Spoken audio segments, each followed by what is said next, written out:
EG account by એમ કે ગોંડલિયામાં આપ સૌ વિદ્યાર્થી મિત્રોનું હાર્દિક સ્વાગત છે. ધોરણ 11 નામાના મૂળ તત્વો વિષયના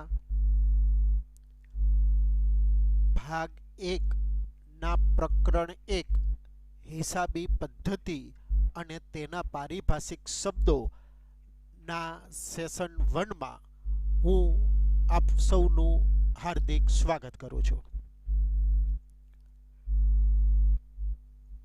વિદ્યાર્થી મિત્રો, આપણે આ સેશનમાં હિસાબી પદ્ધતિની શરૂઆત કેવી રીતે થઈ, હિસાબી પદ્ધતિનો અર્થ અને હિસાબી પદ્ધતિના લક્ષણો વિશે અભ્યાસ કરીશું.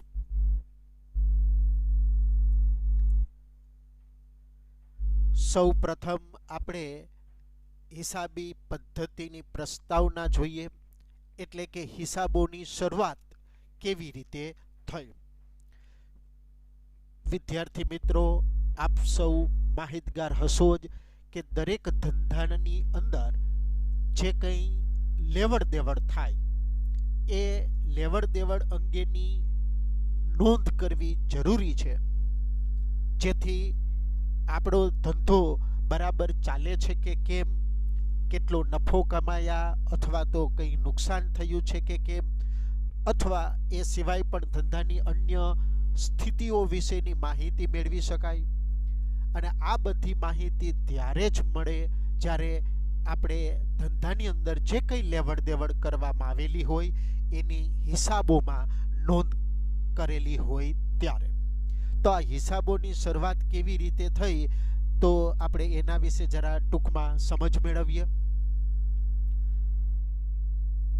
વિદ્યાર્થી મિત્રો, આપ જાણો છો કે અત્યારે કોઈ પણ લેવડ દેવડ આપણે નાણાંની મદદથી કરતા હોઈએ છીએ. કોઈ વસ્તુ આપણે ખરીદીએ, બદલામાં આપણે નાણાં ચૂકવીએ છીએ. તો અત્યારે તમામ લેવડ દેવડો નાણાંના માધ્યમથી થાય છે.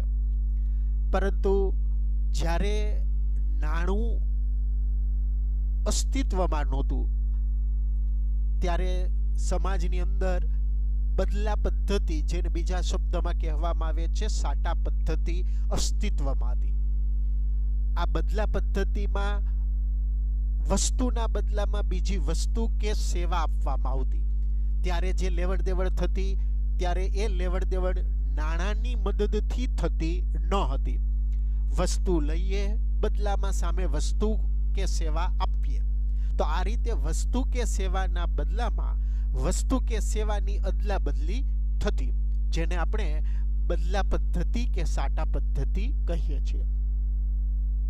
આ બદલા પદ્ધતિ કે સાટા પદ્ધતિની ઘણી મર્યાદાઓ હતી. વસ્તુ કે સેવાના બદલામાં વસ્તુ કે સેવાની અદલા બદલી કરવાની આવતી તો ઘણી સમસ્યાઓ ઉદ્ભવતી. ઘણી વખત એવું બનતું કે આપણે કોઈ વસ્તુની જરૂર છે, દાખલા તરીકે આપણે કપડાના વેપારી પાસેથી કપડાં ખરીદવા છે, તો કપડાં ખરીદવા બદલ આપણી પાસે અનાજ છે, દાખલા તરીકે ઘઉં, તો એ વેપારીને કપડાના બદલામાં ઘઉં આપણે આપી અને કપડાં ખરીદવા છે. પરંતુ જો એ કપડાનો વેપારી ઘઉં આપણી પાસેથી લેવા માંગતો ન હોય તો આપણે એ કપડાની ખરીદી ઘઉંના બદલામાં કરી શકીએ નહીં. તો આવી અનેક હજુ પણ ઘણી બધી કહી શકાય એટલી મર્યાદાઓ સાટા પદ્ધતિ કે બદલા પદ્ધતિની હતી. એથી આ બધી જુદી જુદી મર્યાદાઓ દૂર કરવા માટે નાણું અસ્તિત્વમાં આવ્યું. સમય બદલાયો, ધીરે ધીરે નાણાંનો આવિષ્કાર થયો. જ્યારે શરૂઆતમાં નાણાંનો ઉપયોગની શરૂઆત થઈ ત્યારે શરૂઆતમાં નાણાં તરીકે લોકો સોના, ચાંદી અથવા તાંબાના સિક્કાઓનો નાણાં તરીકે ઉપયોગ કરતા. કોઈ વસ્તુ કે સેવા ખરીદવી હોય તો બદલામાં સોના મોહર અથવા તો ચાંદીની મોહર કે તાંબાના સિક્કાઓ આપવાના. તો આ રીતે જ્યારે નાણાંની શરૂઆત થઈ ત્યારે નાણાં તરીકે સોનું, ચાંદી કે તાંબાના સિક્કાઓનો ઉપયોગ કરવામાં આવતો હતો. અત્યારે વર્તમાન સમયમાં નાણાંના માધ્યમ તરીકે સોના, ચાંદી કે તાંબાના સિક્કાઓનો ઉપયોગ થતો નથી, પરંતુ એની જગ્યાએ અત્યારે સરળતાથી ઉપયોગમાં લઈ શકાય એવું પેપર ચલણ અથવા તો પ્લાસ્ટિક ચલણનું નાણું અસ્તિત્વમાં છે. આપણે ભારત દેશની અંદર જે કંઈ નાણું છે, નોટો છે, બરાબર, એ પેપર ચલણ છે. તો સરળતાથી અત્યારે નાણાંની અસ્તિત્વ હોવાને લીધે આપણે સરળતાથી કોઈ પણ વસ્તુ કે સેવા મેળવવી હોય તો એ નાણાંના માધ્યમથી આપણે એ વસ્તુ કે સેવા પ્રાપ્ત કરી શકીએ છીએ. અને અત્યારે કોઈ પણ વેપારી વસ્તુ કે સેવા આપતો હોય તો બદલામાં નાણું સ્વીકારવાની ના પણ પાડતો નથી. કોઈ પણ વ્યક્તિ છે એ વસ્તુ કે સેવાનો જે દર, ભાવ નક્કી કરેલો હોય એ પ્રમાણે આપણે નાણું ચૂકવીએ એટલે કોઈ પણ વેપારી હશે, આપણે જે પણ વસ્તુ કે સેવા મેળવવા ઈચ્છતા હોઈએ તે વસ્તુ કે સેવા આપણને પ્રાપ્ત થશે. આગળ જે બદલા પદ્ધતિમાં મર્યાદા હતી એ મર્યાદાઓ નાણાંએ દૂર કરી દીધી. આજે નાણાંની મદદથી આપણે ઈચ્છીએ તે વસ્તુ કે સેવા પ્રાપ્ત કરી શકીએ છીએ. અને આ જ્યારથી નાણાંનું અસ્તિત્વ આવ્યું, લેવડ દેવડ બધી નાણાંના માધ્યમથી થવા લાગી, ત્યારથી આ હિસાબોની પણ શરૂઆત થઈ. કેમ કે કેટલા રૂપિયા આવ્યા, કેટલા રૂપિયા ચૂકવ્યા, આ બધું લેવડ દેવડ જે કંઈ હશે એ બધી અત્યારે નાણાંની મદદથી થાય છે. એટલે કેટલા રૂપિયા આવ્યા, કેટલા રૂપિયા ચૂકવ્યા, કેટલા રૂપિયા નફા તરીકે વધ્યા, આ બધો હિસાબ રાખવો હવે જરૂરી બન્યો. એટલે જ્યારથી નાણાંનું અસ્તિત્વ અમલમાં આવ્યું ત્યારથી આ હિસાબોની પણ શરૂઆત થઈ. જ્યારે બદલા પદ્ધતિ કે સાટા પદ્ધતિ હતી ત્યારે વસ્તુ કે સેવાના બદલામાં વસ્તુ કે સેવાની ફેરબદલી થતી, એટલે હિસાબો રાખવાની કોઈ જરૂર રહેતી નહોતી. પરંતુ હવે આ નાણાંની મદદથી જ તમામ પ્રકારની લેવડ દેવડો થતી હોવાને લીધે હવે હિસાબો રાખવા અનિવાર્ય બન્યા.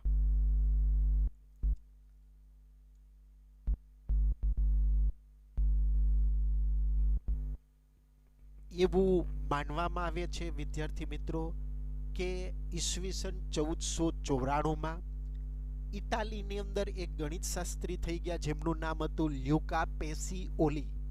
તો આ લ્યુકા પેસિઓલી નામના ગણિત શાસ્ત્રીએ પોતાના એક પુસ્તકમાં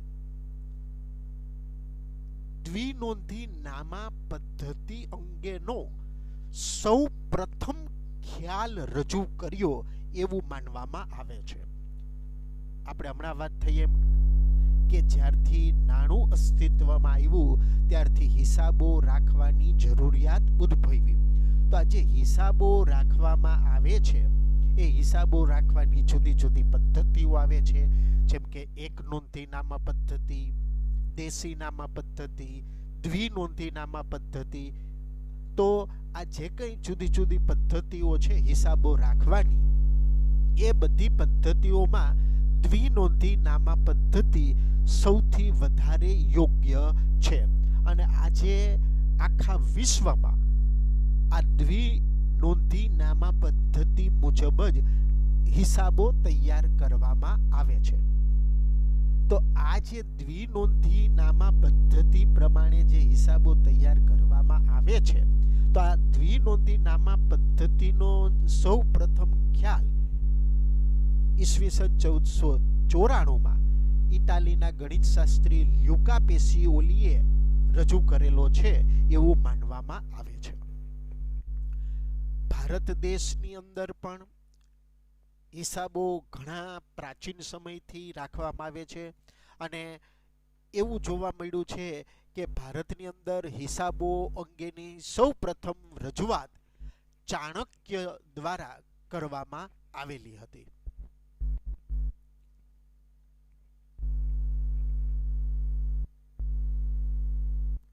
અને આ જે હિસાબો રાખવામાં આવે છે એ હિસાબોને બીજા શબ્દમાં નામા તરીકે ઓળખવામાં આવે છે. એટલે હિસાબી પદ્ધતિ પણ કહેવાય અને નામા પદ્ધતિ એવું પણ કહેવામાં આવે છે. આપણે હિસાબી પદ્ધતિ કે નામા પદ્ધતિની પ્રસ્તાવના વિશે ચર્ચા કરી. હવે આપણે આ હિસાબી પદ્ધતિના અર્થની ચર્ચા કરીએ.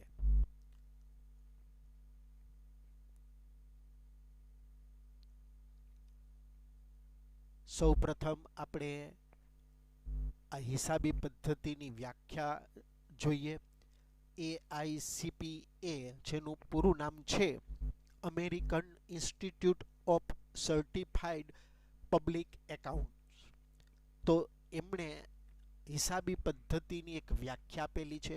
તેમના મત મુજબ હિસાબી પદ્ધતિ એ વ્યવહારો અને બનાવો જે નાણાકીય લક્ષણ ધરાવતા હોય તેમને નાણાકીય સ્વરૂપે નોંધવાની, વર્ગીકરણ કરવાની તેમજ તારણો કાઢીને તેના પરિણામોનું અર્થઘટન કરવાની કળા છે. AICPA મત મુજબ હિસાબી પદ્ધતિ કોને કહેવી? તો હિસાબી પદ્ધતિ એ વ્યવહારોને બનાવો. વ્યવહારોનો મતલબ થાય લેવડ દેવડ. ધંધાની અંદર જે કંઈ લેવડ દેવડ થાય અને એ વ્યવહારો નાણાકીય લક્ષણ ધરાવતા હોવા જોઈએ. નાણાકીય લક્ષણનો મતલબ થયો કે એ જે લેવડ દેવડ થાય એ લેવડ દેવડ નાણાંના માધ્યમથી થયેલ હોવી જરૂરી છે, જેનું કોઈ નાણાકીય મૂલ્ય હોય. તો એ જે કંઈ લેવડ દેવડ થાય તેમને નાણાકીય સ્વરૂપે નોંધવાની છે. એટલે કે નાણાંની કિંમતમાં એની નોંધ કરવાની છે. એ નોંધ કર્યા બાદ એનું જુદા જુદા ભાગોમાં વર્ગીકરણ કરવાનું.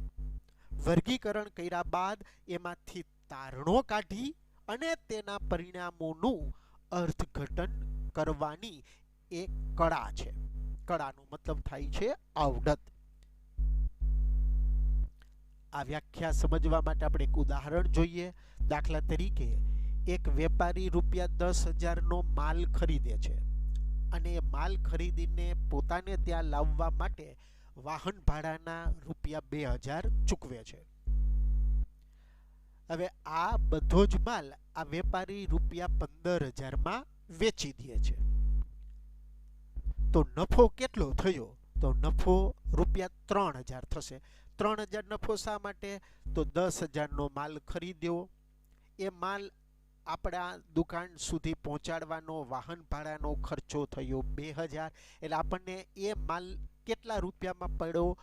12,000માં. એટલે 12,000નો પડતરનો માલ આપણે 15,000માં વેચી દીધો. એટલે વેપારીને નફો પ્રાપ્ત થયો 3,000.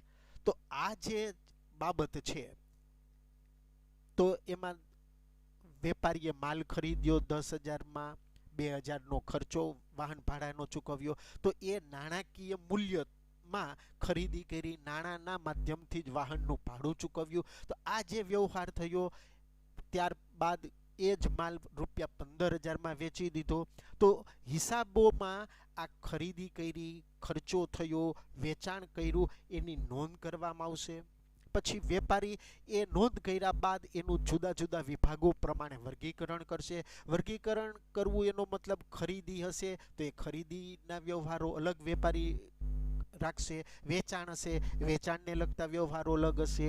ધંધામાં કોઈ ખર્ચા હોય, જેમ કે દુકાનનું ભાડું ચૂકવે, વીજળી બિલ ચૂકવે, કોઈ કર્મચારી હોય તો એનો પગાર ચૂકવે, તો એવા ખર્ચા હોય એની નોંધ અલગ જગ્યાએ રાખવાની. આ રીતે જુદા જુદા વ્યવહારો પ્રમાણે એનું વર્ગીકરણ કરવું. એ વર્ગીકરણ કર્યા બાદ એમાંથી તારણો કાઢી અને જે પરિણામ મળે, દાખલા તરીકે આપણે આ ઉદાહરણમાં પરિણામ મળ્યું કે નફો ₹3,000 થશે. તો એ જે પરિણામ મળ્યું એનું અર્થઘટન કરવું. અર્થઘટન કરવાનો મતલબ થશે કે એ આપણે જે નફો કમાયા એ યોગ્ય છે કે નથી. તો એ અર્થઘટન કરવાની એક કળા છે. બીજી એક હિસાબી પદ્ધતિની વ્યાખ્યા જોઈએ. ASC એટલે કે અમેરિકન સ્ટાન્ડર્ડ કાઉન્સિલના મત મુજબ હિસાબી પદ્ધતિ એ સેવાની પ્રવૃત્તિ છે. તેનું કાર્ય ખાસ કરીને નાણાકીય સ્વરૂપની અને આર્થિક પ્રવૃત્તિઓ વિશે જથ્થાત્મક માહિતી આપવાનું છે કે જેનો હેતુ આર્થિક નિર્ણયોમાં મદદરૂપ થવાનો છે. અમેરિકન સ્ટાન્ડર્ડ કાઉન્સિલના મત મુજબ હિસાબી પદ્ધતિ એ સેવાની એક પ્રવૃત્તિ છે. અને એનું મુખ્ય ખાસ કાર્ય શું છે હિસાબી પદ્ધતિનું? તો કે ધંધાની અંદર જે નાણાકીય સ્વરૂપની એટલે કે આર્થિક પ્રવૃત્તિનો મતલબ થાય છે કે નાણાંના બદલામાં જે લેવડ દેવડ થતી હોય, તો આવી જે નાણાકીય પ્રવૃત્તિઓ છે એની જથ્થાત્મક માહિતી રજૂ કરવી. જથ્થાત્મક માહિતીનો મતલબ થાય આંકડાકીય માહિતી અથવા તો નાણાકીય માહિતી. તો હિસાબોની અંદર જે કંઈ ધંધાની અંદર નાણાકીય કે આર્થિક પ્રવૃત્તિઓ થઈ છે તો એ હિસાબો જે છે એની આંકડાકીય સ્વરૂપે અથવા તો નાણાકીય સ્વરૂપે આપણને માહિતી આપે છે. અને એ જે માહિતી છે એની મદદથી આપણે ધંધાને લગતા ચોક્કસ આર્થિક નિર્ણયો કરી શકીએ. તો આ છે હિસાબી પદ્ધતિની વ્યાખ્યાઓ. હવે આપણે શીખીશું હિસાબી પદ્ધતિના કેટલાક લક્ષણો. પ્રથમ લક્ષણ છે નાણાકીય લક્ષણ. હિસાબી પદ્ધતિમાં જે વ્યવહારોની નોંધ કરવામાં આવે છે તેનું નાણાંના મૂલ્યમાં માપન થવું જોઈએ.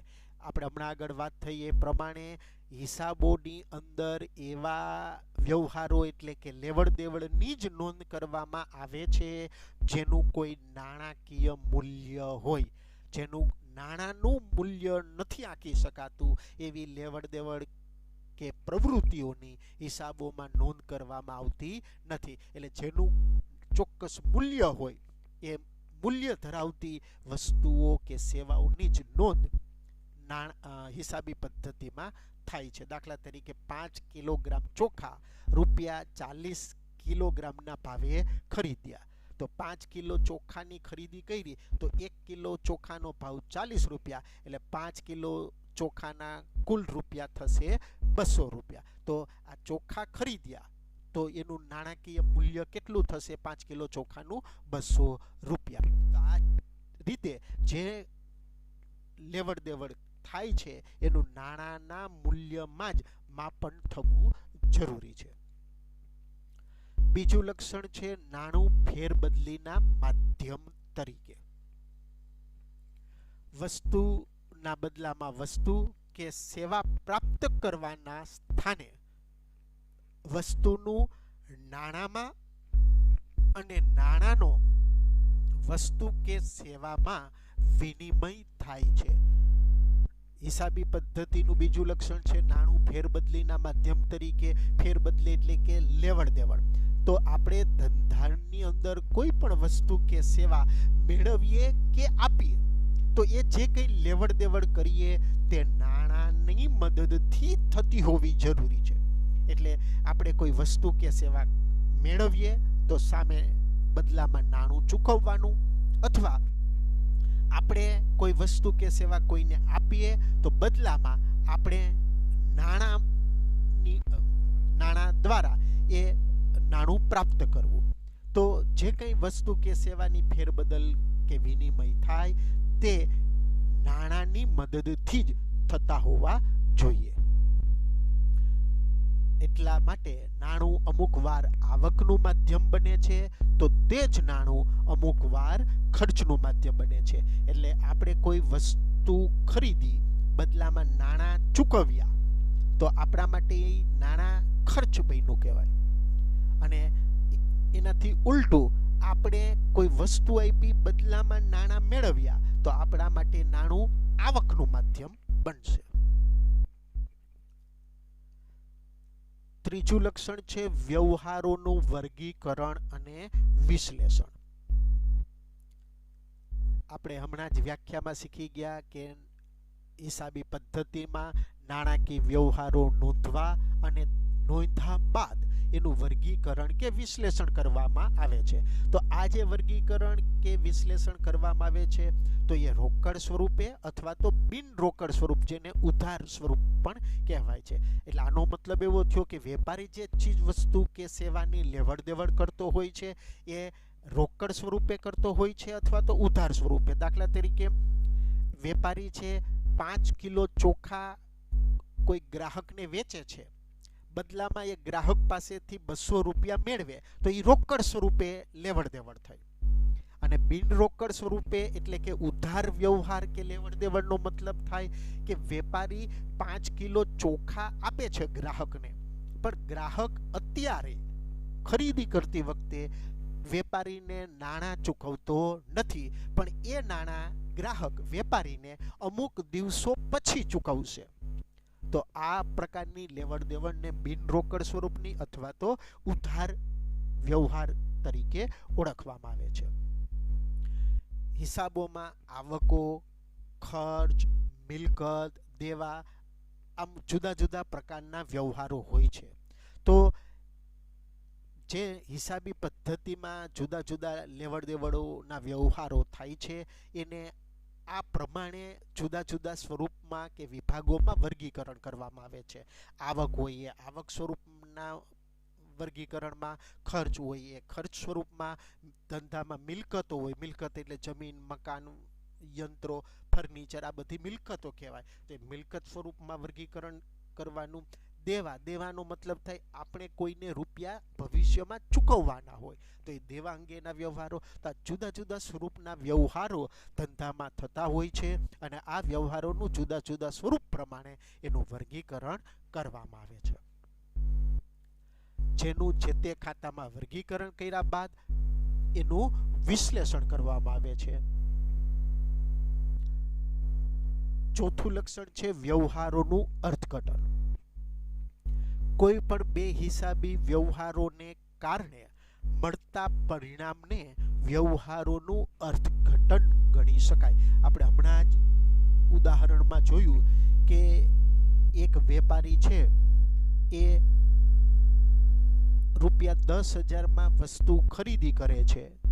એ વસ્તુ પોતાના દુકાન સુધી પહોંચાડવા વાહન ભાડાના 2,000 ચૂકવે છે, એટલે એ વેપારીને એ વસ્તુ ₹12,000 પડી. એ જ વેપારી એ વસ્તુ ₹15,000 એનું વેચાણ કરી દે છે. તો એનો મતલબ કે વેપારીને ₹3,000 નફો મળ્યો. તો આ જે છે એ જે વ્યવહાર થયો ખરીદી વેચાણનો, તો એનું પરિણામ શું મળ્યું? ₹3,000 નફો. તો આ જે વ્યવહારો થવાને લીધે જે પરિણામ મળે છે એ પરિણામને વ્યવહારોનું અર્થઘટન કહેવામાં આવે છે. તો હિસાબી પદ્ધતિની મદદથી વ્યવહારોનું અર્થઘટન કરી શકાય છે. દાખલા તરીકે ઉપજ 20,000 હોય, ઉપજ એટલે કે આવક, અને ખર્ચ ₹12,000 હોય તો 8,000 એ ઉપજનો વધારો દર્શાવે છે. એટલે કે એક રીતે જોઈએ તો ₹8,000 આપણો નફો. તો આ જે ₹8,000 નફો થયો એ આપણા વ્યવહારોનું અર્થઘટન છે. પાંચમું લક્ષણ છે જથ્થાત્મક માહિતી. હિસાબોમાં નોંધવામાં આવતી નાણાકીય માહિતીને જથ્થાત્મક માહિતી કહે છે. આપણે આગળ ચર્ચા થઈ ગઈ છે તે પ્રમાણે હિસાબોમાં જે કંઈ માહિતી દર્શાવવામાં આવે છે એ નાણાકીય સ્વરૂપની માહિતી જ દર્શાવવામાં આવે છે. અને આ જે નાણાકીય માહિતી હોય છે એને જથ્થાત્મક માહિતી તરીકે ઓળખવામાં આવે છે. આંકડાકીય માહિતીને પણ જથ્થાત્મક માહિતી કહે છે, કેમ કે નાણાકીય સ્વરૂપે હિસાબોમાં માહિતી દર્શાવવામાં આવે છે અને નાણાં છે એ આંકડાકીય સ્વરૂપે દર્શાવવામાં આવે છે. તેથી આંકડાકીય માહિતીને પણ જથ્થાત્મક માહિતી તરીકે ઓળખવામાં આવે છે. છઠ્ઠું લક્ષણ છે આર્થિક નિર્ણયો. નાણાં આધારિત જે નિર્ણયો લેવામાં આવે તેને આર્થિક નિર્ણયો ગણી શકાય. દાખલા તરીકે કંપની પોતાના વિકાસ અંગેના નિર્ણયો લે. દાખલા તરીકે સંભવિત શેર હોલ્ડરોએ કંપનીના શેર ખરીદવા અંગેના નિર્ણયો લેવા.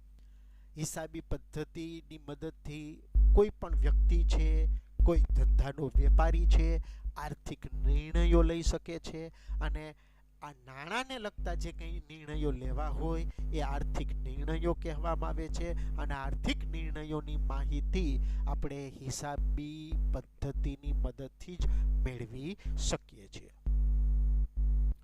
7મું લક્ષણ છે ઐતિહાસિક માહિતી.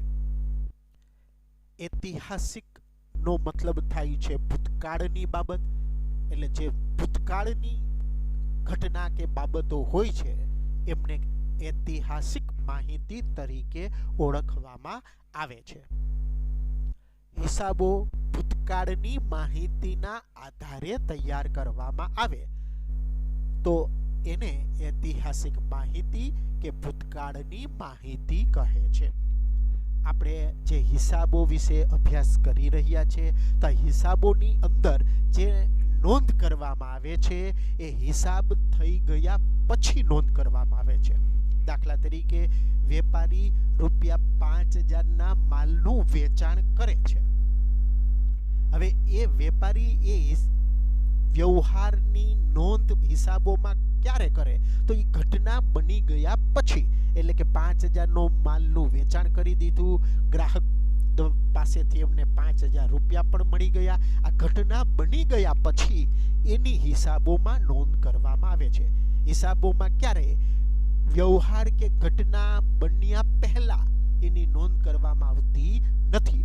હિસાબોમાં હંમેશા એ વ્યવહાર કે ઘટના બન્યા પછી જ એની નોંધ કરવામાં આવે છે. એટલે હિસાબ બન્યા પછીની નોંધ કરવામાં આવતી હોવાથી એ જે નોંધ થઈ એ ભૂતકાળની માહિતીને આધારે નોંધ થઈ કહેવાય.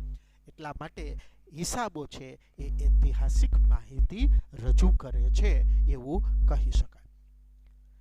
તો આ હતા હિસાબી પદ્ધતિના લક્ષણો. આભાર વિદ્યાર્થી મિત્રો. તમને આ વિડીયો પસંદ આવ્યો હોય તો એને લાઈક અને શેર કરવાનું ભૂલાય નહીં અને ખાસ વિદ્યાર્થી મિત્રો આ મારી YouTube ચેનલને સબસ્ક્રાઈબ કરવાનું ચૂકશો નહીં. Thank you.